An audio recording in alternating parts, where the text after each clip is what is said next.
Hello friends, જય Shri Krishna. Welcome back to my YouTube channel Vraj Cook. તો friends, Vraj Cook ચેનલમાં આજે આપણે જોશું નવી જ રીતે ગુંદાનો સંભારો. અત્યારે ગુંદાની ફૂલ સિઝન સ્ટાર્ટ છે, તો અમારા ઘરમાં ગુંદાનો સંભારો વધારે જ ખવાય છે અને ટેસ્ટી પણ ખૂબ જ સરસ લાગે છે. તો ચલો આજની રેસીપી જોઈએ. રેસીપી સારી લાગે તો વિડીયોને તમે લાઈક, શેર અને સબસ્ક્રાઈબ કરવાનું બિલકુલ ભૂલતા નહીં.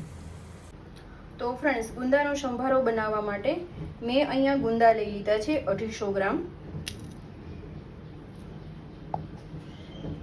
તો ગુંદાને આપણે ફોડવાના છે, એટલે નીચે કોઈ પેપર રાખશું કે જેથી નીચે ચીકાશ ન થાય.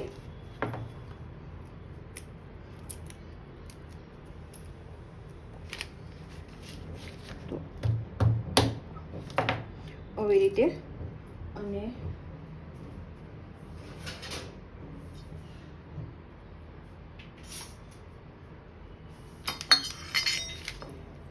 આવી રીતે આપણે જે સ્પૂનનો દાંડો હોય છે એના મદદથી આપણે બી છે કાઢી લેશું અને આવી રીતે ફાડા કરીને રાખતા જશું.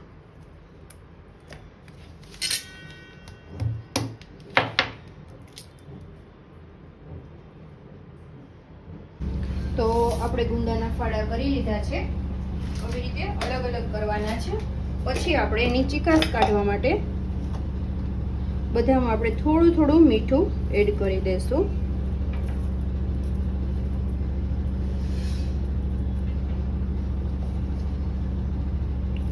અને હવે આપણે લીંબુનો રસ બધામાં થોડો થોડો એવો એડ કરી દઈશું.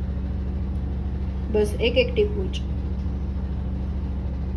આને આપણે 15 મિનિટ માટે ખાલી એમ જ રહેવા દેશું આપણે સાઈડમાં.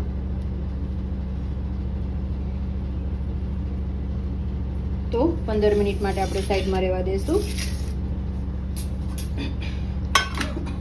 અને અહીંયા મેં એક દેશી કેરી લીધી છે અને મરચાં લીધા છે.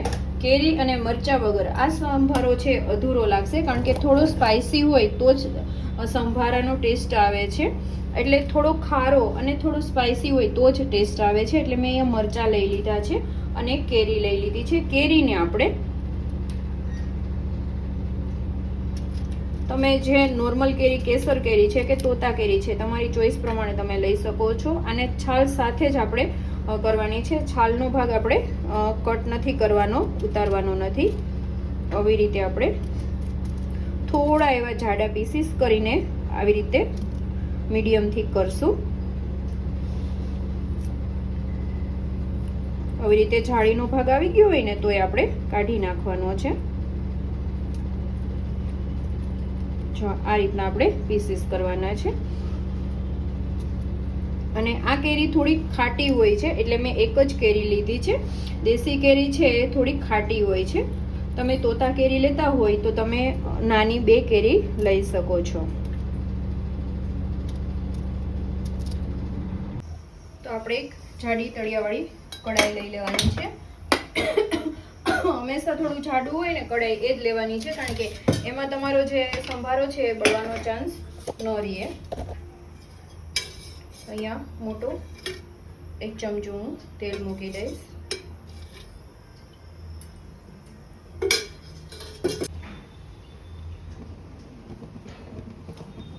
આપણું તેલ આવી ગયું છે. નાની 1 ચમચી રાઈ એડ કરી દઈશું.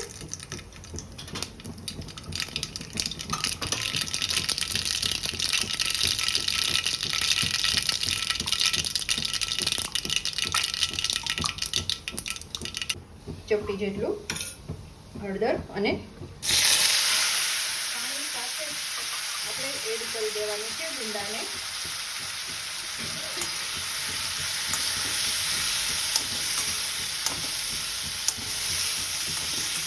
અને ગેસની ફ્લેમ છે મેં તમને કીધું એમ લો જ રાખવાની છે, લો ટુ મીડિયમ રાખવાની છે.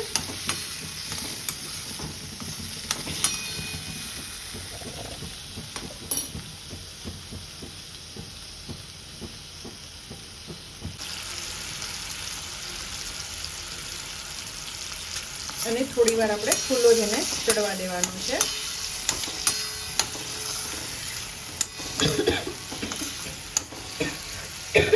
3 મિનિટ પછી એને આપણે આવી રીતે ઢાંકીને આપણે ચડવા દઈશું. તો ફ્રેન્ડ્સ 2 થી 3 મિનિટ થઈ ગઈ છે અને જો એકદમ સરસ ચીકાશ તો દૂર જ થઈ ગઈ છે અને એકદમ સરસ થઈ ગયો છે. તો હવે આપણે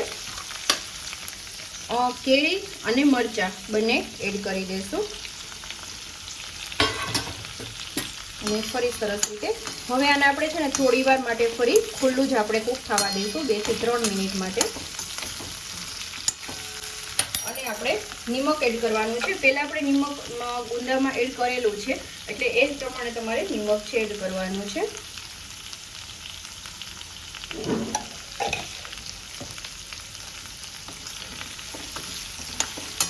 અને મીડિયમ ટુ હાઈ ફ્લેમ ઉપર આપણે એને ફરી ખુલ્લું છે ને આપણે કૂક કરી લઈશું. તો જો ફ્રેન્ડ્સ એકદમ સરસ રીતે આપણો જે સંભારો છે રેડી થઈ ગયો છે અને તમે કેરીને પણ પ્રેસ કરો તો કેરી પણ એકદમ સરસ રીતે કૂક થઈ ગઈ છે અને મરચાં પણ કૂક થઈ ગયા છે અને ગુંદા તો કૂક એકદમ થઈ જ ગયા છે. તો જો એકદમ સરસ બન્યો છે ને જરો ચીકણો પણ નહીં લાગે. હવે આમાં જે મસાલો એડ કરવાનો છે હું તમને કહું છું. તો હવે આપણે જે મેથી મસાલો હોય છે એનાથી ટેસ્ટ ખૂબ જ સરસ આવશે ગુંદાના સંભારામાં. તો હું અહીંયા 1 થી 1.5 ચમચી મેથીનો મસાલો એડ કરવાનો છે.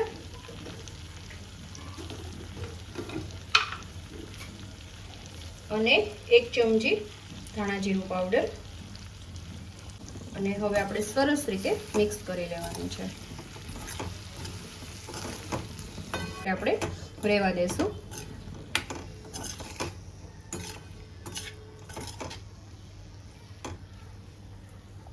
તો હવે ગેસ ઓફ કરીને આપણે સર્વિંગ પ્લેટમાં લઈ લેશું.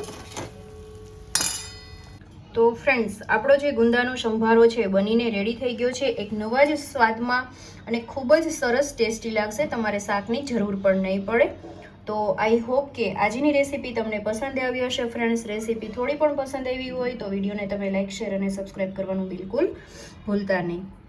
તો તમે પણ જરૂરથી ટ્રાય કરજો ફ્રેન્ડ્સ. તો જ તમને ખબર પડશે કે કેવો ટેસ્ટી લાગે છે. બહુ